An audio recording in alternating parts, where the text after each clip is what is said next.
Assalamualaikum warahmatullahi wabarakatuh. Hello everyone, we're from Group 2 and today we're going to present our discussion result about business to customer. And yeah, there's myself and there's two of my partners. There's Naomi Nasha and Clara Kristisi again. Oke, jadi sebelum kita ke pembahasan, kita harus tahu dulu nih B2C ini apa sih? Jadi B2C ini adalah bisnis yang melakukan pelayanan atau penjualan barang dan jasa kepada konsumen. Jadi B2C ini berbeda dari B2B yang dimana kalau B2B itu dia itu kan bisnis to bisnis yang dimana seperti kerjasama tapi mereka juga menjual bisnis mereka ke bisnis lain. Jadi contohnya seperti perusahaan mobil dengan perusahaan bat, perusahaan mobil dengan perusahaan kaca, perusahaan mobil dengan perusahaan radio dan lain-lain. Tapi kalau B2C ini berbeda, dia nggak bisnis ke bisnis lain tapi dia langsung ke konsumennya atau ke customernya. Jadi dia langsung menjual produk dia ke konsumen atau customer yang ada. Oke, selanjutnya ada jenis-jenis B2C. Yang pertama ini ada penjual langsung. Jadi tipe penjual langsung ini itu termasuk yang paling umum. Penjual yang dimaksud ini bisa berupa perusahaan besar maupun perusahaan yang ataupun bisnis rumahan. Mereka memanfaatkan berbagai platform online untuk menawarkan produk atau jasanya kepada pelanggan, seperti di Instagram, Facebook, dan beberapa platform online lainnya. Dan beberapa dari mereka juga membangun atau membuat website mereka sendiri untuk menjual produk dan jasa mereka. Lalu yang kedua ini ada perantara online. Jadi perantara online ini nggak seperti penjual langsung. Dia ini cuman menghubungkan antara penjual dan pembeli di sebuah platform. Dan perantara online ini biasanya mendapat keuntungan dari komisi setiap penjualan perusahaan. Terus yang ketiga ini ada berbasis periklanan. Model B2C ini seperti website dan e-commerce yang berbasis periklanan. Biasanya perusahaan membuat konten yang berkualitas untuk menarik pengunjung website dan meningkatkan traffic website mereka. Tingginya traffic tersebut dimanfaatkan oleh perusahaan untuk menjual slot iklan yang dapat diisi oleh informasi penjualan produk dan jasa bisnis-bisnis lain. Semakin tinggi traffic website mereka, maka perusahaan bisa memasang harga yang lebih tinggi pula untuk setiap slot iklannya. Lalu yang keempatnya ada berbasis komunitas. B2C juga dapat dilakukan melalui komunitas online. Ada banyak komunitas seperti di Facebook, Kaskus, dan platform-platform lainnya. Komunitas tersebut menjadi tempat berkumpulnya orang-orang yang memiliki ketertarikan atau hal-hal yang mereka sukai di bidang yang sama. Oleh karena itu, kita juga bisa menjual produk dan jasa kita ke komunitas itu langsung sesuai dengan apa yang kita jual. Lalu yang kelima, yang terakhir ini ada berbasis biaya. Tipe B2C ini mengandalkan subscription berbayar. Jadi berbeda seperti B2C berbasis iklan, yang mereka tetap menyediakan konten secara gratis, biasanya perusahaan memiliki konten yang hanya bisa dinikmati oleh pelanggan yang sudah bayar atau yang sudah berlangganan. Jadi kebanyakan perusahaan dengan model B2C ini tuh bergerak di bidang media, contohnya seperti Netflix. Ya, selanjutnya ada tujuan B2C. Apa sih tujuan dari B2C ini?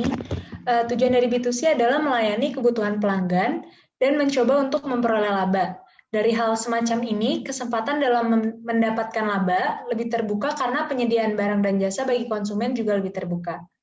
Selanjutnya ada kelebihan dari B2C. Kelebihan yang pertama adalah reach yang luas. Bisnis B2C umumnya memiliki jangkauan yang lebih luas karena banyaknya pilihan pelanggan yang ada, terutama kalau misalkan secara online. Lalu kelebihan yang kedua yaitu biaya lebih rendah. Karena penjualan B2C ini berinteraksi langsung dengan pelanggan, tentunya ini akan memangkas biaya tambahan yang dibutuhkan dari sebuah bisnis. Lalu kelebihan yang ketiga, peningkatan kesadaran. Kita semua tahu pasar melalui internet tidak memiliki batasan. Perusahaan dan bisnis semuanya bisa menggunakan internet.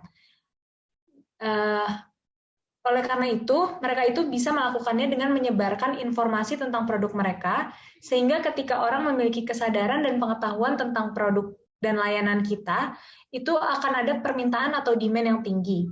Lalu kelebihan yang keempat, yaitu interaksi yang lebih baik.